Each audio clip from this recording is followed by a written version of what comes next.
بعد راضیمون کردن اینا جالبه. میذارم بریم؟ بگه مرسی رفتنش چه فرقی میکنه.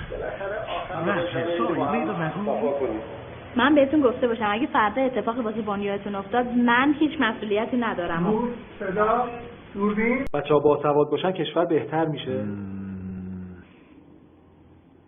سر دوراهی به جای اینکه مثلا من یکی از کودکان کار کم کنم یکی دارم به لیسانسیای بیکار اضافه میکنم.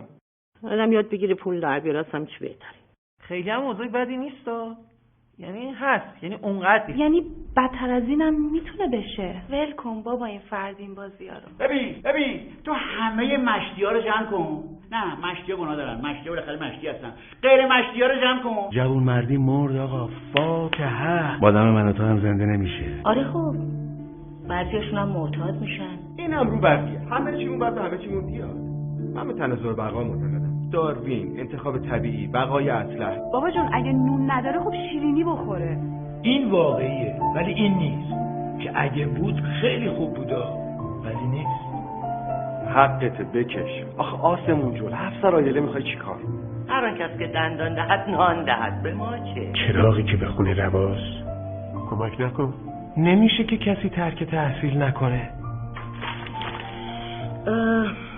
حالا کی واقعا به آرزوش رسیده؟ خود من میخواستم مثلا یکی بشم مثل پیکاسو از نوع مؤنثش. من خودم میخواستم خواننده سیاه‌پوست بشم. بچه‌ها چیکار دارین؟ ولشون کنیم بذاریم بازیشون میکنن. اگه همه درس بخونن وقت تکلیف زندانا چی میشه؟ اگه میخوای هر وقت پشت چراغ قرمز وایمیسی بیان دور سرت اسفندود کنن، شیشه‌تو دستمال بکشن، واسه داری دنبک بزنن، هر وقت شکست عشقی میخورن به هم اسید بپاشن کمک نکن. در حال حاضر تماس با مشترک مورد نظر امکان پذیر نمی باشد. لطفاً بعداً شماره گیری نمایید. استفاده نکنی یا؟ من یه راه خیلی خوب کشف کردم. وقتی میرسی پشت چراغ قرمز شیشه رو تا بکشی بالا. اگه میخوای هر وقت پشت چراغ قرمز وامیسی دور سرت اسفندود کنن تا تو چش نخوری، اصلا هیچ کار نکن.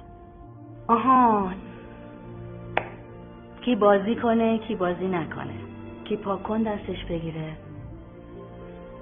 کی سیگار. یعنی میخوام بگم مثلا اگه من پام بشکنه یا یه اتفاقی برام بیفته یا یه چیز بدتر مثلا سرطان بگیره کمک نکن. ببینم میتونی؟ حالا مگه عجله‌ایه؟ فردام روز خداست. حتی پس فردام روز خداست. طبق آمار رسمی 2,600,000 کودک کار در ایران وجود داره. خب به من چه ربطی داره؟ اینایی که میگی مال مدینه فاضل است، آرمان شهره. ما اینجا زندگی میکنیم، اینجا ایرانه. آقا این همه سازمان و مؤسسه و کمیته و وزارتخونه پس اونا چی کارن؟ بابا اگه شما کارتون رو درست انجام بدین ما مجبور نیستیم انقدر تصمیمای دشوار بگیریم. مگه یارانه بهشون نمیدن؟ گفتین هدفمندش میکنیم بعد میرسونیم دست اهلش. در اول نکن. همه حرف زدیم آخرش شد همینه که هست. اگه اینجوری بخوایم فکر کنیم که کارمون زاره واقعا. نه یه کار دیمه، نه یه کار جون و دلی. بار تو ز دوش خسته‌ات بردارم گر بار ز دوش خستگی بردار. کار خیر همیشه به خود آدم برمیگرده اگه نتیجهش میخوای ببینی. اصلا ما چیکار به دولت داریم؟ این کارایی که از دل مردمه و چون از دل مردم خودشون. حیوانات شما حیوانات رو ببینید. نه حالا من نمیخوام مقایسه کنم من عذر میخوام. طلای مصابیه داتید کل اطرنا داتید لازمای خیرتا شزارتوشت هرمونم اشتاقمایی نشایی چی. یه جا هست باید کمک کنی، یه جا هست نباید کمک کنی، اما خدا نکنه جای این دوتا با هم عوض شه. من راستش با کمک کردن مخالفم، با هر نوع کمکی به هر کسی، مگر اینکه فکر کنین که من تمام حرفایی که دارم میزنم چرت و پرته که چرت و پرت بود و هست. مگر اینکه ایران برامون مهم باشه، مگر اینکه ایرانی بودن برامون مهم باشه، آدم بودن برامون مهم باشه. دیگه سبز و سفید و قرمز ایران. بهره از کودکیان طفل چه دید که نخندید و نه جست و ندوید. اصلا چه معنی داره دل بعضی انقدر از سنگ باشه؟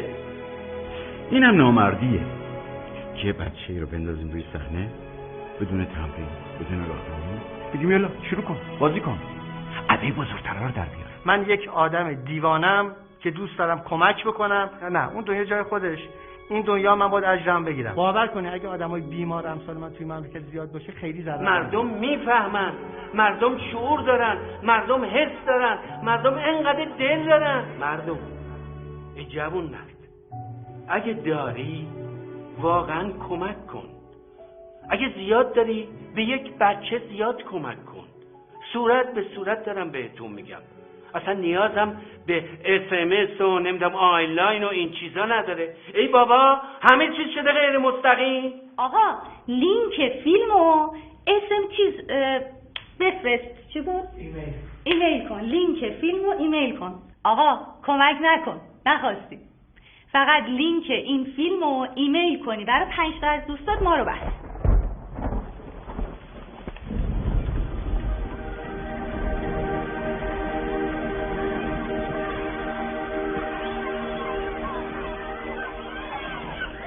به هر حال هر کاری کردین، چه خوب چه بد، مخالف خونی یا موافق خونی یا هرچی، ایشالا مطلب